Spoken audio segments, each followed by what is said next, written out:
Okay, Mike, whenever you're ready. Okay, I bring to order this meeting of the JMRL Board Policy Committee. And we'll start with a follow-on for policy 2.44, employment references, which we discussed last time or possibly the last two. David has an update for us. Yeah, the update is just what I shared with you all electronically, that we did take this to the Virginia Risk Sharing Association, which is JMRL's insurer, and they have an HR wing that will review policy with the question, is this a required policy organizationally, or can this be a standard operating procedure, which would be more at home in the JMRL handbook? And the response was that it's good to have, you should have it in the handbook, it doesn't have to be a required policy. So my thinking, so from the previous months, is that this really doesn't match the needs of the stakeholders that we're speaking on the policy level. It's not really of interest to the public, not really a governing thing that we need to ensure the staff is doing. So I'm very comfortable in the handbook only, and so we just deprecate it as a policy and remove it from the policy manual. But open for discussion. It's fine for me. Yeah, I'm in favor of that. I am too. Okay, anything else on this topic then? No, but the full board will be prepared for a first not reading of it today. Yes. Okay, so then we can spend probably most of our time today on policy 4.61, Monticello Avenue Community Information Network. So we had a thorough presentation at the last full board meeting of our the Monticello Avenue Digital Media Lab and Makerspace services. If you had a chance to look through the existing policy, it mostly talks about the community network, which is sort of a web hosting service they are still providing. And so the question, this is, I think, a more broader question in front of us than we normally have, in the sense that there's this web hosting, which has been around for, it's been around for what, 20 years? 30 years there? Okay. 1994, 1995, depending on the account.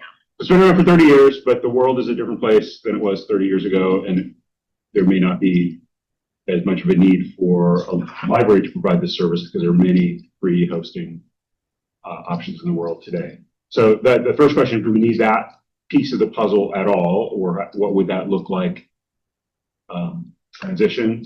And then the second piece is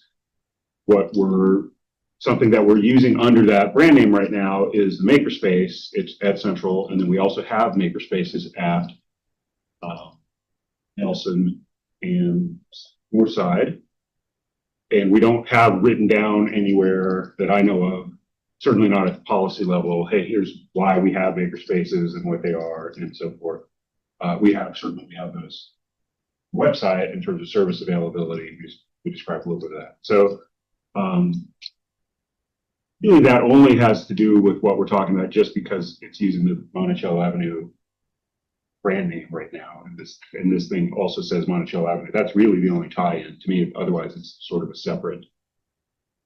conceptually a separate service. But the question would be, at a policy level, do we do anything about the Monticello Avenue current Central Library Makerspace, or Makerspace in general, or do we just leave that sort of as it is, as a service that's just handled at an operational level? So the floor is open for those, but that's sort of the landscape as I see it, and I do kind of see it as two separate topics. Siri. Surprise, surprise. Yeah. Siri's going to start with a question. Yeah. I was listening to what you said, Mike, and then trying to run it through this sort of first sentence on this policy. This Monticello Avenue is dedicated to promoting civic use of the World Wide Web. And I wanted to stop right there and go, is that the thing, right? Is that still true? And then we're considering or reconsidering what comes after that by? Is that what we're doing here? I think it's both. To me, the key in that first phrase would be the civic use. So it's sort of just trying to set up that we're trying to help community. My interpretation of the intent of that sentence, as it may have been originally written, was we're just motivating that we're trying to help the community organizations use the World Wide Web. That would be the civic use, as opposed to like public use, which is general members of the public. We might also want to help members of the public, use technology productively, and I think that's very much in our mission. But I think that the word civic here is trying to set up the idea that we have this community hosting service. I think, and y'all know I can be dense sometimes, if not a lot of the times. But I'm very much in favor of examining the underlying principles, so I don't think it's dense at all. I think it's great. thank you, Mike. But I think, I left last time not 100% clear of like what the specific intention of this sort of network is right now. And, maybe other folks feel like they can distinctly sort of say what is the purpose, or like, what is this supposed to be producing? And I feel like that sort of stops me from answering your second question. You're speaking specifically of the web hosting? Or you're talking I about? think she's asking about the community information network. I think broadly, yeah. I don't know what was the point. Yeah, because I guess when you ask that question, Siri, my thinking is I'm caught up on the civic use of the World Wide Web here, and I think about what Fred and their team does on a daily basis, and that's not necessarily the driving force behind what you're doing. Now, when people are coming in to use the computer lab, it might be, but it's not civic use of, as in I'm putting up a website, it's accessing websites. For the folks that are involved in the community network, it certainly is still, but then everything that's happening in the lab and the digital media end of it is not necessarily, to me, about just the World Wide Web. We're doing other things as well. So if your question is this still the driving force behind all of Montav, I think it's a part of it, but not the whole thing. Greg, maybe speak to that as well. I think that is, like, I felt like what I heard was different from, this is a little bit from like what we're talking about, what I read when I looked at this, basically. Yeah, I think one of the things that is almost like a language update is like that digital accessibility and inclusion looks different in 2025 than it did in 1995. So it might not, like World Wide Web might not be the right phrase anymore because of like what technology is and what like connecting patrons and community organizations with technology has like changed so much in those 30 years. So I think that mission of connecting people or community groups with technology like hasn't necessarily changed, even though like wouldn't necessarily use the same words to describe it today. If that makes sense. I definitely think we wouldn't say worldwide. Well, So I'm a little confused here. We mentioned that we have 3 maker spaces within the whole JMRL.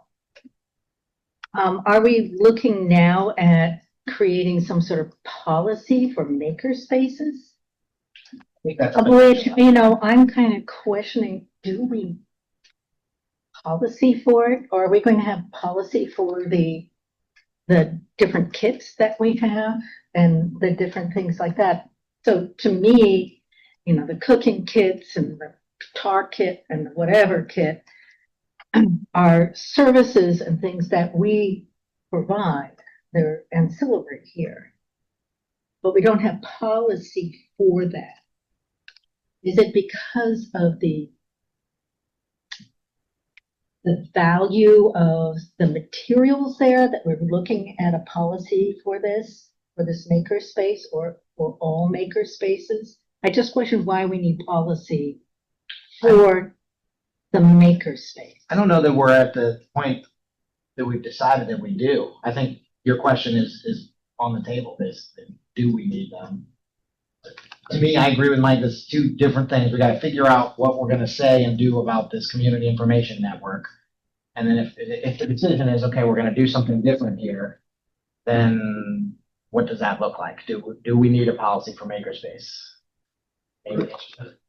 So I would say, Martha, to me, there a lot of part of policy is just communicating to, there's different stakeholders, as I alluded to, and one of the stakeholders is the public.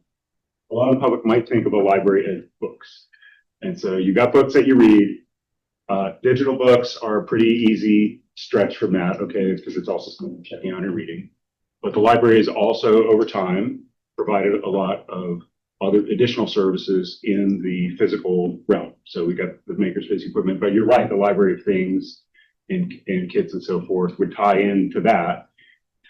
And I think there's a good case that we probably useful to communicate to the world somewhere that maybe it's a policy and maybe it's not. Why would the library put resources and staff into other things that are not books? I think there's a great case to be made, and I think we're doing it for the right reasons, but I'm thinking of it more as a communication type of exercise. Why would these sort of services fit together with our mission? So if that were written down in a policy level, that would just sort of backfill the justification of, hey, we're doing this for these reasons, and it doesn't have to be a detailed, a document of this makerspace as this kind of cry-cut printer and so forth. It would just be sort of the world of physical objects is also part of our mission for these reasons. It would be more of a statement of principles. Then that would give staff more of a justification or some guidelines or boundaries of here's why we're doing this, and be sort of authorizing them to provide services in those directions. Saying makes sense to me, Mike, and sort of piggybacks off what Fred was saying about like the sort of why around digital accessibility and inclusion. Like it did feel to me like something that's sort of a broader values piece of like how we think about or loosely define what that means. And then there's obviously an operational piece that's, how that gets realized. Information and education. I think a lot of what you just said goes back to our values. I think if you look at our listed values, it's pretty easy to tie these types of initiatives to the values that we have as an organization. I guess in thinking about this specific policy, I was thinking about this morning.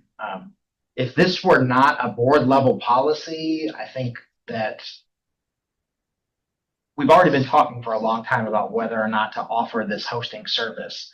If it weren't a board level decision, I think we would probably already be further along in starting to promote this service. But right now, this is the board saying we're going to do this thing, telling staff you're going to do this thing. Been doing it for 30 years with less usage than we had 30 years ago, certainly, but there are still organizations that are using this and relying on it. Like Kayla went to show me one today, though, and when we put in the URL, it popped up on a new hosted site. Like they had already migrated to something else. It's like a week or two ago, it was there was a Masonic Lodge, right? A widow's son. Yeah, that's I was working on them, but I was working with that, and that's one of the things is like this. One of the I don't want to get ahead, but like one of the concepts that I wanted to add into this, like if we get to it, is like future proofing it for like building in that as like part of what we see this service as. Like if there is something that is like better suited to their needs, like working with them to get them connected with that service might be a future of this, and that's like what I did with the widows. That was one of my thoughts too, is that if we remove this service and we come up with a plan, during the CE might be talked about a manual of sorts or some sort of documentation to say to people like here's, or if it's one-to-one like that, like we're going to help you transition over to this new resource, then we finish all that. And then a new group comes to us and says, hey, I need help starting a website. Well, is that then something that we are doing? Because we're doing it for these folks, and do we need something to codify that? Well, it'd be easy to say that we're going to help the current users migrate to, X, Y, or Z. yeah, Yeah. migrate to something that's not 40 years old. It's only 30 years old.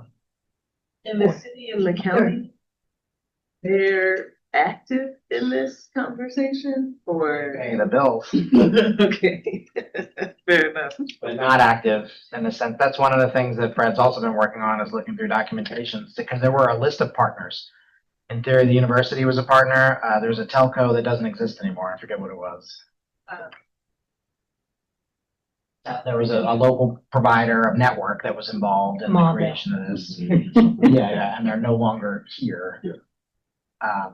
So we want to make sure that there's no like documentation or contracts or commitments that say like, no, you have to do this. But right now, the only folks putting any resources into, I mean, JMRL is, but the bottom line dollars are coming from Charlottesville and Adelphia, thank you.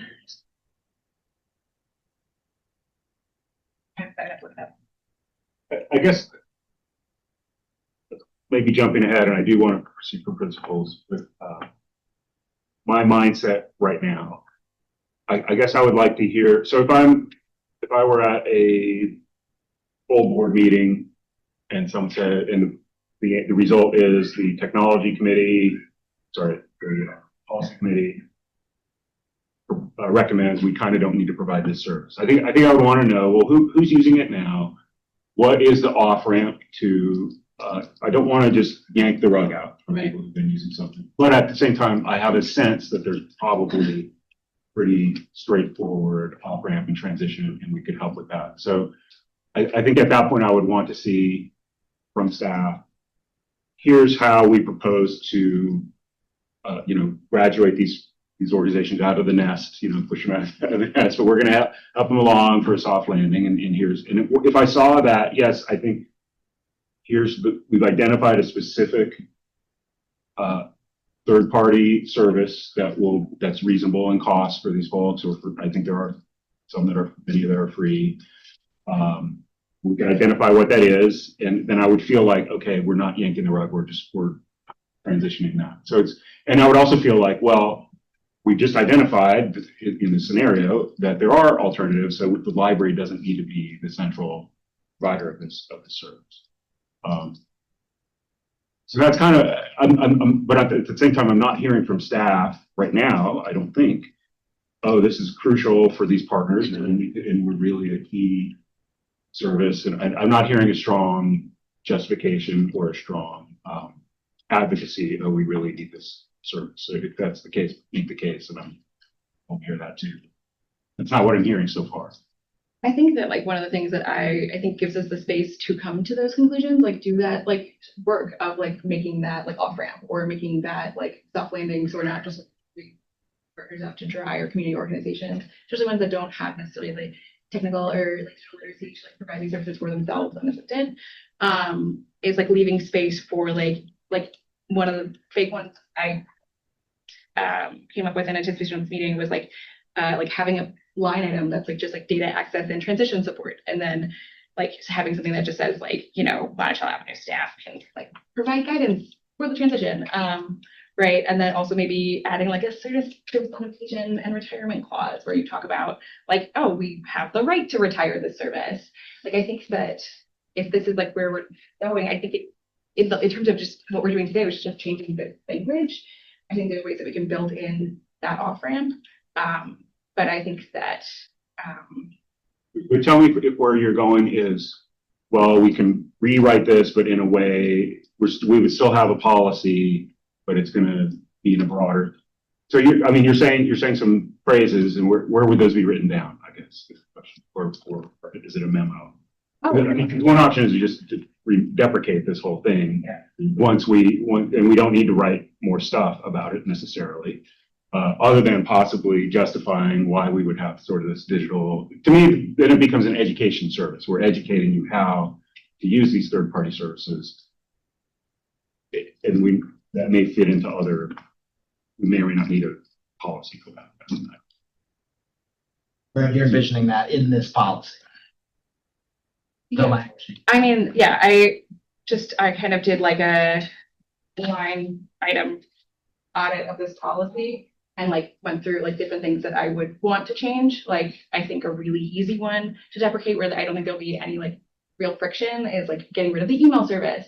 Like I think that's because it's so relatively easy to use and now so commonplace. Like I don't think we need to be hosting an email server. Like that's a really easy lift for anyone. I could do that with someone in a day, right? Like Sure. But Is the recommendation then from staff to modify this to require fewer resources, or to give it the snip? Because I thought we were talking about snipping, but it sounds like we're talking about proofing. I think I'm interested in snipping. Yeah, I would be much in favor of writing, if we need to write, to get rid of the policy, because I don't think the policy is necessary. And I think that, we need to outreach to the different users at this time. Have, as you said, you know, we're retiring the service and the service is going to be retired by such and such date. Within this particular period of time, we have staff that will help you transition to other services that are of the greatest benefit for your organization. Or even do you require assistance? Or do you require? If you need assistance, we have. But I also don't want to do this in a way that we're leaving our community partners hanging. You know, so this means a lot of work for you and your team, and potentially for Sarah and Kayla to help with that transition. To me, I'd rather than change the language to leave it open-ended there, I think that in my mind, we have run our course with providing the community hosting. And we just need to figure out a way to connect those people to better service moving forward. Do we have the data? How many users we have? Yeah, you just mentioned that there was somebody. Yeah, we pulled it up last time. I forget. I didn't pull that for today, but I think it was somewhere between 25 and 35, something like that. And there, yeah, I would have to like look at it. I'm sorry. Yeah, it seems like it's 30. I have 34, but some of those are ones that were on the server that they've currently migrated. Like yeah. 2 are using Wix, 1 is using Square. So really it's like 31. Half are on WordPress, the other half are on. And I don't have a sense now. What I'm saying, no, what I'm saying is they're WordPress hosted on us. What I'm saying, sorry. Yeah. I don't have a sense for, of those 30, how many of them, like how much of a panic moment this is for them. So I don't want to, I think we could talk about the policy, but then also talk about, maybe the tech committee could talk about like how long to give and how much support to provide. Because I think some of them might be like, oh yeah, we don't even use that anymore. We're doing it all on Facebook. And some of them might be like, oh my gosh, this will destroy our organization if we don't have a website. We need help. Yeah, I think it would also be good, and I'm sure you're already planning on doing that, just to the city and the county to. Oh yes, they need to be made aware. And especially you. Is But if we haven't like reclassified those like jobs, and I think there's like some administrative work there. But that's like not after this conversation. Yeah, I think the reason why my knee-jerk reaction was like to prune rather than eliminate was just because I think that the off-ramp is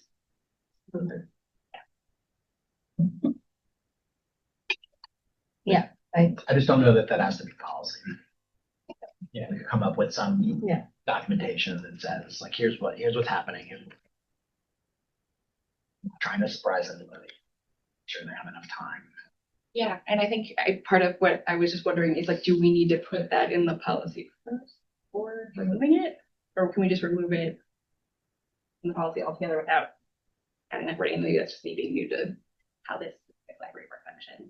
So the policy at one level is governing body, the board, telling everyone, but staff, one of those. These are things we're going to do. So I think this is, as David sort of alluded to, this is in some sense a marching order. Hey, you got to do all this stuff. And so clearly we want more flexibility there. So certainly this needs to be broadened if it's kept at that level. But if we're just, and if the end goal is, the end state is we're not going to do it at all, then I don't think we need any marching orders to do this anymore. And that doesn't make a lot of. Yeah, to answer your question, Brett, I think if the board removes this policy or significantly changes it so that it doesn't say that we're doing these things anymore, then that's the justification that staff needs in order to move forward. So I guess if I'm being faced with a decision to just deprecate this, sounds like there's some interest in that, and I'm pretty interested in it as well. And I guess I'd like to see at the time I make that decision, I'd like to also be looking at, well, here's the plan for how we're, because you're going to have to do that anyways, right? You're going to have to transition these folks anyway. So I'd like to see it at the same time, and then I'll feel real comfortable. Okay, I can get rid of the policy requirements because I know this is going to happen, and goals of treating the partners properly and ensuring they have a good landing place, be all in one spot. So I think that would involve researching what the alternatives are. I mean, I heard Wix and Squarespace, but I think those can be paid services, but I know there's also free, especially if it's a static site stuff. So it could be it's a research step of you forming some of these, well, here's what your options are. And in the meantime, you could tell me what you think about this, David, but start reaching out to some or all of these folks and finding out, are you using the service right now? It could start with a survey. Hey, we need you to tell us, are you using this now? Have you looked into options? Have you already transitioned? Some people have done that, and just get a feel for how many still rely on this as a key resource, and then you understand what that impact is. To me, that's step one. Yeah. Oh, there's like a built-in policy renewal schedule of every January, checking in and having them. Okay, so you might have some of that already. Yeah. So you've got data from this past January. Not If they checked in. Yeah. And so like it's no data set is perfect.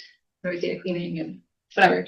But I think that even if we did that in like that is also like a policy that they've been like given that they theoretically now exist that like is built into the process is that like maybe it's the January check-in when we say that, hey, like we're thinking of moving in a different direction or something. Maybe that could be like I don't know. There's lots of ways to do it.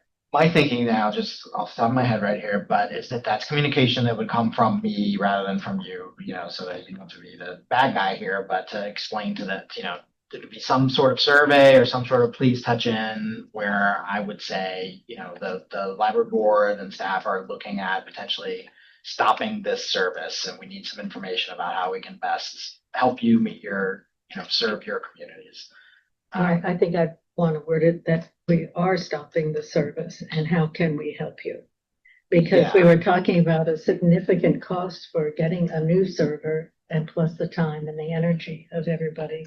I think the time and the energy to me is pretty much a wash here, because like that time and energy to migrate a server is now going to be spent migrating people over to a new site. So either way, staff are going to be there's a big project here. Yeah. Which is fine. Like either way. Yeah, and then it'll be done. Right, versus having the server and then having to continue to do all the other things. I think that like the concept of the server, because it's like a couple of years past its end of life, is that it doesn't actually result in that abrupt termination because the server fails. Like just as an off ramp, honestly, right? But in terms of like what we were talking about before, it's kind of like I guess one of the things that like speaking of like workload, which is like what you guys just brought up, was like if we reach out to all of them at once, are they all going to want to do it at once? And is it going to be like a more left on, like a relatively? We'd have to schedule it out, and Yeah, to me, resources. that's not necessarily tied to the policy. Like the board, if the board removes the board gets super aggressive about this and they're excited about it today and they have a first reading and then the next month this policy's gone. I don't expect that to happen, but if that were to happen, we could still offer this. There's nothing here that says we couldn't offer that service while we are making these preparations. And I would like to have it in a timely fashion. Been talking about this since before you started in this position. Michael was hired if this was a project to work on, and we didn't get a lot of movement on the COVID various other things. So, if the policy's gone, we can still be working on the like soft landing for folks. I wouldn't want it to take years, I but think months. saying we're retiring the service on this date, Yeah, by this date. I mean potentially January. As you mentioned, that's when renewal is anyway. It depends. Depends on if 30 groups need severe hand holding or if 5 groups. And I guess y'all have a better sense of that potentially by the next time, the board meets or something like that, right? Like, Yeah, what I would be interested in is a report from, flesh that out from staff for 2 months from now. Come back and say, here's what we learned. Here's the transition options that we've identified, and just, show us a little more about what that, a little more detailed implementation plan, yes, that we can feel confident that it's doable. well, I was gonna say something that was not that, so I'll hold until there's a response to what he said. I was just going to float back to that first sentence and ask a couple of things. One, I'm wondering if it's fair to say that the funds that like the city and the county are contributing for the purposes of the information network, if we did sunset it, if those could then still be used and perhaps to get to, sort of add some additional horsepower to the work that's happening around promoting digital accessibility and that sort of thing. So I'm wondering that, and I'm also wondering, going back to that first sentence, I think we said that we're going to say something broad, right? But maybe that's not today. Yeah, it's not clear to me if we're going to say anything at all. If we just remove this policy, then we're not. If we change it and it's about what Monticello Avenue is going to be moving forward, or about all maker spaces, or about like a very wide variety of digital. Somewhere already, like I guess when I heard what you said, Fred, I wondered, do we not already have that language somewhere in a policy that speaks to, JMRL having a value or priority around promoting digital accessibility or something of that nature? The closest is in our mission and values. Yeah, so I just kind of wondered. To answer the first part of that question, though, Siri, the entirety of that support is personnel. Okay. And it's Fred and the 3 employees that work under Fred at Montav. So it's currently going towards their salaries, and that part of that is managing this community information network, and the rest of it is managing the physical space in the lab there. So there's not, there's some amount of time that is spent on this that would be reallocated to other needs in the community, but there's not, like, I don't think, a new initiative that would come with the current dollars, basically. That's all.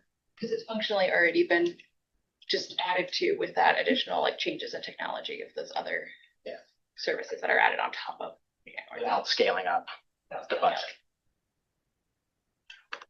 And currently there's only 2 employed people in the department, although we're working on filling those positions. That should happen in the next. But the equipment themselves is some combination of JMRL's equipment fund or Friends support that has not come from the city and the county. I don't know, the original computers that were in the lab there, like maybe those were purchased by city and county funds, but they're 30 years out of date if we still have one. And some of them were through some of them were through the Bill and Melinda Gates Foundation. Like they applied for like grant funding as well for some of like the original computers, and also like upgrading some of the facilities. All the first computers, Jim. Oh, sorry. Everybody, 30 years ago. Also, in one side note, which is part of the time sensitivities, that we think the server is end of life and we need a new server.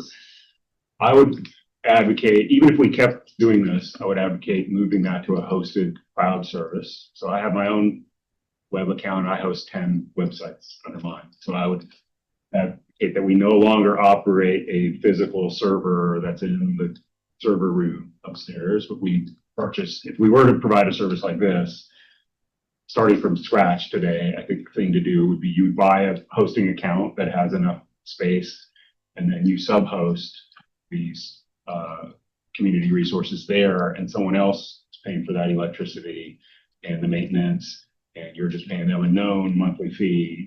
That's. I would do that anyways.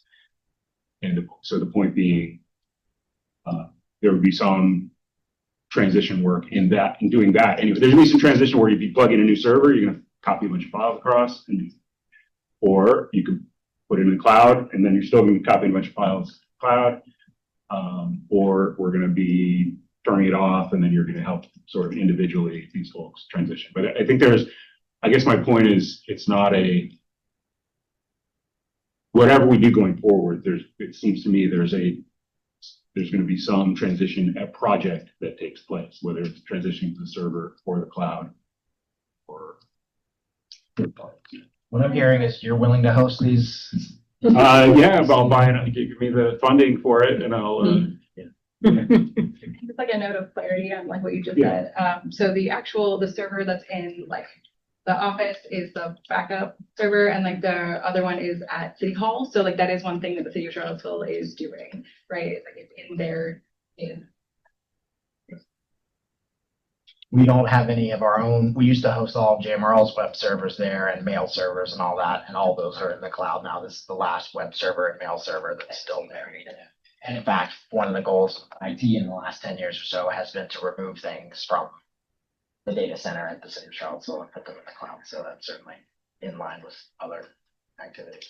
And the county is working right now trying to get a data center. There's negotiations of a data center. And an AWS one, I know Louisa's got I think, 2 and a third coming. Maybe. yeah, I'm not quite certain. Yeah. I'm not kind of wanting that in green, but.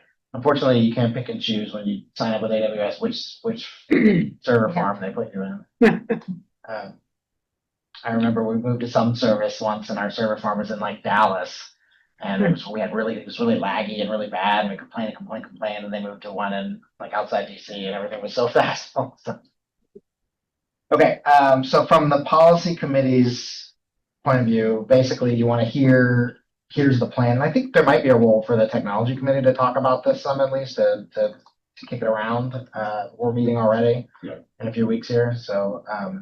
Yeah, what would be the migration plan? Yeah. And then we can make choice, pick box A or box B. Do we want to talk any more about, is it getting ahead of ourselves to talk about like, okay, we'll say we got enough information, we got enough information, we got an implementation plan. Here's what we're going to do to remove this service. Now, what are we doing with this policy? Is it too early to talk about that, or do we want to? I mean, to me, if the migration plan is, I expect it will be, it seems feasible and workable, then Let's if deprecate we're not this. providing this service, then we don't need anything that's written in here currently. I don't think we need a policy about it.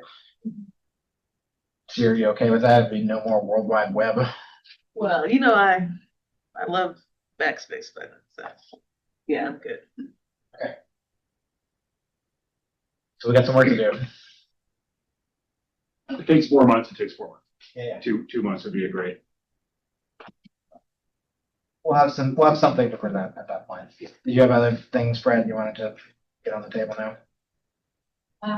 Honestly, a lot of what I came with was honestly line item edits of this policy, which I think are now like a little bit moot. But I do think that, I would caution as to, not that I don't want to pursue an aggressive timeline, I just want to pursue like a sustainable timeline that like also supports our community.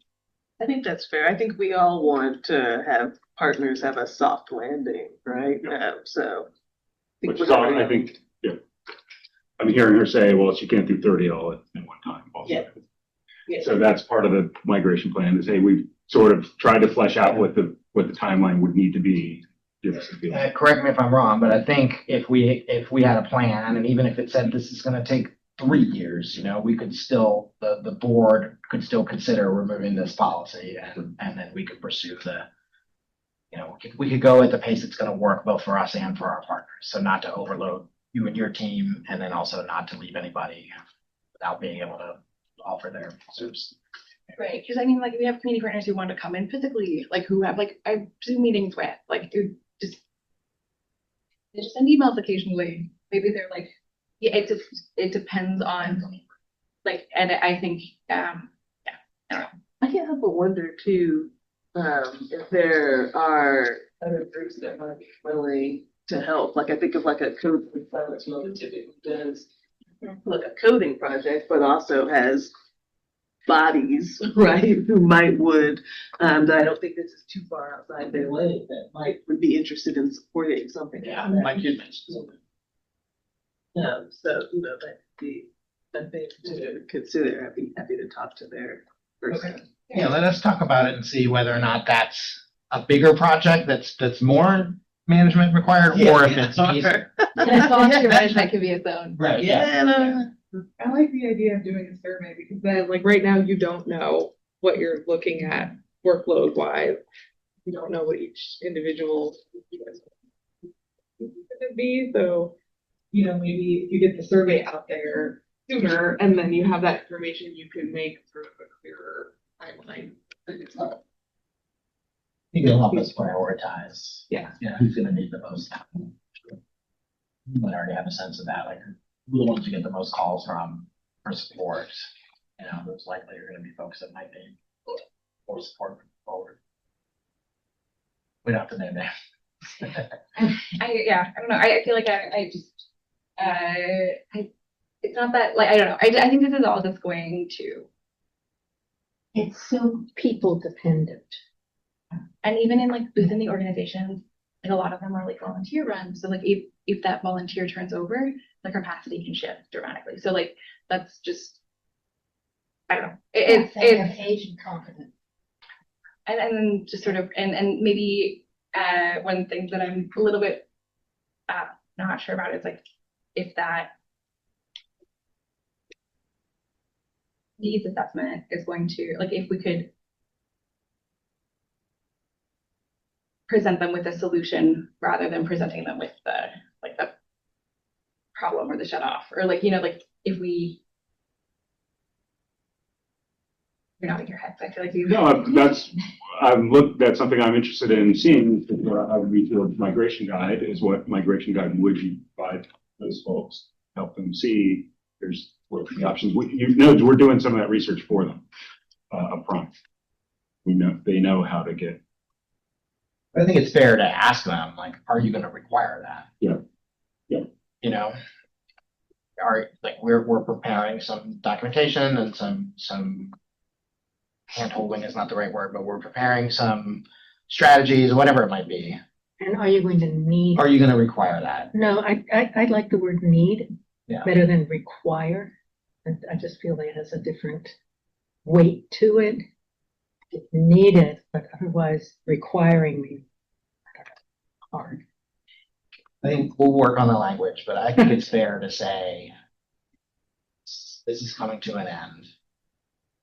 We're working on some plans to try to find some solutions. Do you want that, or do you just want to say, nope, we're good, we're done here? So, and that might weed some out, it might not. If we might get all 30 back saying, yep, we're gonna need support here, and then we'll have to figure out. Okay. Okay, so then the related topic, we still have this facility called Monticello Avenue. It stands for Monticello Area Virtual Village. Oh, that was the. Yeah. And so I think it's worth going around the room and just sort of understanding if we want to. I guess the point is, as part of your presentation, we've sort of described what Monticello Avenue is, and it's two things. It's this community information network, and it's also makerspace facility. They're both using that same brand name today. And so as part of that, we've sort of identified, well, we're doing these makerspaces, and we have staff, and we're putting resources into that. And so do we need a justification for that at a policy level, even if it's sort of high level description of how that ties into our mission and values? Or are we fine with just all that happening at the operational level and just being described on the website? Brad, do you think it's communicated well enough on the website and through that, or do you feel that a policy is something that's Which part? The make decision made makerspace? Yeah. I think that we are still very much in the startup phases of having digital media labs and makerspaces as a system. And as you see with this policy, most of them were built on top of existing departments instead of like built as their own department. Like if you look at some other library systems, they make an entire new branch and then make that the makerspace branch. Every one is built differently and functions differently and runs a function of our spaces. And because of that, I think that they have like populations with different needs and requirements that I think can be better served at this point in time through like internal policies and procedures at the staff level. Although I do think that it is like nice to know that they exist, right? Like, and I think that that's like almost like a more of, I don't know if that's a board thing or if that's a marketing communication thing or like where that falls. So no, I do not feel like it is communicated well. And I don't know if a strict rigid policy that might end up unnecessarily creating barriers to service on accident would be the best way to achieve that goal. when I look at the different library satellites that we have and the way that they're responding to community needs and the changes in technology and the abilities to get different tools and everything, I want to make certain that that flexibility for each one of those spaces or whatever ones come up is maintained. And that's why I would think it's more out of policy and that our statements about it are on the website and on our statements, on our mission statement. I think the statement you made earlier, Mike, about people thinking that libraries are books and recorded books and things like that, I think that's a very valid statement. And I think that's something that we as an organization need to publicize more and get people understanding that. Because it's such an incredible resource for human beings in terms of the education and accessibility. I think I mostly agree with what Brett was saying. I just don't know what the Yeah. policy would say and what would it actually say. Where this starts to, or the topic overall, to kind of conceptually intersect in my mind with board level governance, is that we are allocating significant resources. And so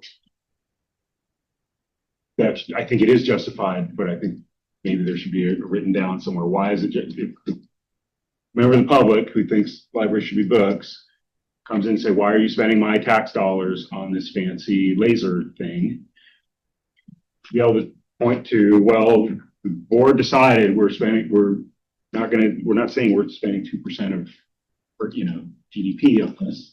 We're saying it's a reasonable category of things to allocate resources to for the following reasons. I guess maybe I don't see the harm in that, but also you start to get into a level of specificity that like we don't do that for, why do we need a cataloger? Or why do we need training for staff or other things that the board allocates budget to? Well, we do it for Bookmobile, for example. Yeah, I think to me that's a different thing. It's closer, it's more akin to a branch, actually, The other part of that, part B of just again thinking about the budgetary aspect of it, is we don't have a makerspace in every facility. And my understanding is because part of that is just the space, but also they have to be staffed, and the jurisdictions choose how much staff hours and so forth, they can more fund. And so that's another thing to communicate, just like we did with the bookmobile services available here, here, and here, because those jurisdictions have chosen to allocate funds to that. Is it not true, in part, that the 3 branches that have maker-based facilities is because those jurisdictions have decided to fund that? They fund it, they're not speaking for Mount Allen, but for Northside and for Nelson, it was during a construction project. Right. And it came from an architect's brain, basically. It was like, oh, we're going to put in this space for makerspace. Some money was either provided by the county or was part of fundraising efforts that went in there, but they did not operationally support, like, we're going to get staff to run these makerspaces moving forward. Nor did JMRL request that. So it's Ended up on staff that already had full-time jobs to run. That's the facility. So I mean, that answers the facilities. Well, you spoke about, but the ongoing staffing is not the distinction of the reason we have makerspaces in these 3 spots and not others is not related to allocation of staff hours by the jurisdiction, I think is what I just heard. Right. I think that would be useful. Alright. Having staffing for makerspaces. Yeah, to make a line item. Certainly, I think if you were to ask Elita and Nelson, if you were to ask Lindsay or the folks in Children's and Technology who manage these things here, they would say that it'd be a lot more if we had somebody who was dedicated to working. I mean, that's just part of the budget process. You know, we always say we have this many, we want these positions to do these things, and then we get funding from the jurisdictions. And at that point, yeah, that part of it doesn't require a policy, right? Say, blessings. Well, why don't we do some homework and see if this is, rather than reinventing the wheel, Yeah. do other libraries have written board level policies, not just like, here's what Central Rap's webpage says about, their is the board involved, and what do those look like? And is that something that, once we've seen some, does that make sense? My guess is no, because I think I've seen a lot of systems that into as much detail as we do sometimes. Yeah, let's find out. Good or bad? That's good, right? Okay, so I mean, I'm not hearing a ton of interest in that, but that would be sort of the motivation on my level. It's really, it intersects a board in terms of resource allocation and why are we doing it. Communicating to staff, hey, you're authorized to do, you were already doing it, and obviously good shape, but be a written justification for it. Why we have these services. So for the takeaways for the next meeting, Fred and I will work on beginnings of an implementation plan for a soft landing for our partners here. Maybe hopefully get some communication with them beforehand. Fred, you and I can talk about what that looks like and what it sounds like. And then we'll do some homework on some other makerspace policies. Does anybody want to take that on as a project? Sure. Oh, great. Thank you. Thank you, Camille, for volunteering. But that can also involve just calling the state, right? Yeah, we could ask the state. We could start there actually, because they've got a good policy matrix now. So let me start. I'll do that, and then if there's a need, or I could say here they all are, and could you take a look? I know a lot of schools also are doing maker spaces, and I wonder whether or not there would be worth it to look and see what their description stuff are. I think a lot of what we're going to find is like liability things. The kids have to fill out this form. In case It goes crazy. yeah, right, the laser goes crazy, or they break the machine. Oh, yeah. Who has to pay for it?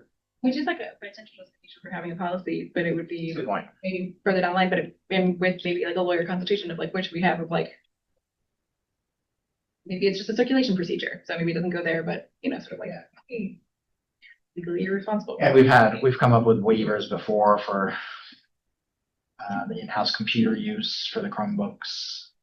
I can think of a few programs in the past where there's been some sort of like health waiver, Okay. I'm like trying to imagine what program was or required. like a chair yoga program, or something. Okay, Kind of health okay. Waiver. Right, like this is a Not gonna medical hold the advice. library liable Yeah. if I spray my. Well, on a rampage.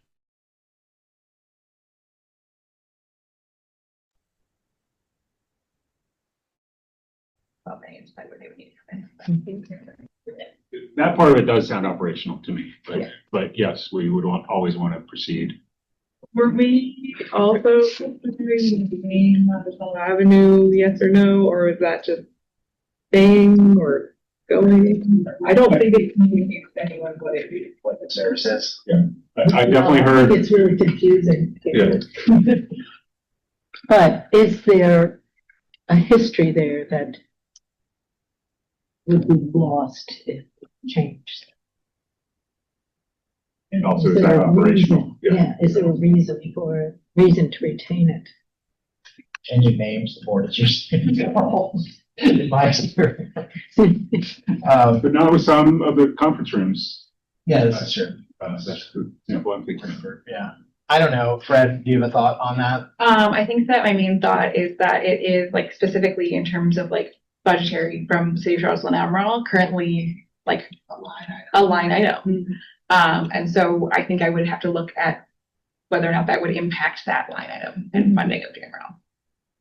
Yeah, I have some thoughts about that from a budgetary perspective about like right now the staff that work there are paid as 50-50 split between Charlottesville and Albemarle. And to me, it might make more sense to absorb them into the central library line, which is effectively the same thing. It's usually a little bit, it's like 55-45, something like that. But rather than call it out, like we don't call out in the big budget that we give to Charlottesville and Albemarle, we don't call out like, well, this point is for a children's person and this is for a circuit. Like we have all that information and can provide it if needed, but I don't know what it does at this point, except for kind of pull that out and say, here's this special thing, which maybe is good moving forward, but also I think they would have the same questions. What is the service? What are we doing here? Anyway, I got off the tangent. No, I just, Name. it would impact anything. I think it's a question that we have to answer. The name does have a 30-year history, and it was a, what's that, BBB, area virtual village. Mhm. There was some thought that went into it. We do have branded stuff. You know, I've got one right here, yeah. Avenue, jmrl.org, avenue.org, you know, so got things, a finite amount of things. I think it would be good to have some sort of branded name space to differentiate it. But potentially that's an operational thing to talk about that. It doesn't seem to me we have special names for other makerspaces. Well, the one in Nelson is called their business center, but it's not called like the Livingston Business Center or something like that. You know? I think it's like the history of it being like almost like the historical society of cooperative partnership, right? Like created by those like. At this point, it's effectively not. It's just a department of JMRL services. So. Okay, so Yeah. it's not, so we'll get some information that we'll look at for 2 months from now, as far as following up and then continuing this conversation. Anything else on this topic for today? Okay, so just have 2 or 3 minutes to just introduce some possible changes to 1.23 board committees.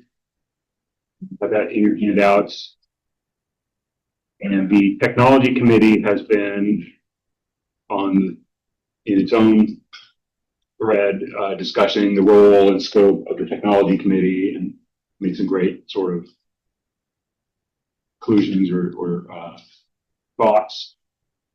And they're recommending that we would change it, but whatever the technology committee has come up with, it's written down somewhere already that policy committee is in charge of. So they're suggesting that for the technology committee, they would like these red line changes in language that would more accurately reflect what the technology committee feels that the scope and vision should be. So we can look over those next time. But at the same time, if we're going to be making changes to this document, there's also other committees that are described here. The Strategic Planning Committee, and I know David already talked to Meredith, who's the chair of that committee, who said she didn't see any changes there. But there's also the Policy Committee, described here, scroll back up a little bit. And there's some bullet points there. So I do see at least one or two tweaks that I would make here while we have this open. Not for discussion at this moment, but that would be your homework, is start looking at this, and we'll discuss this entire policy starting next meeting in 2 months.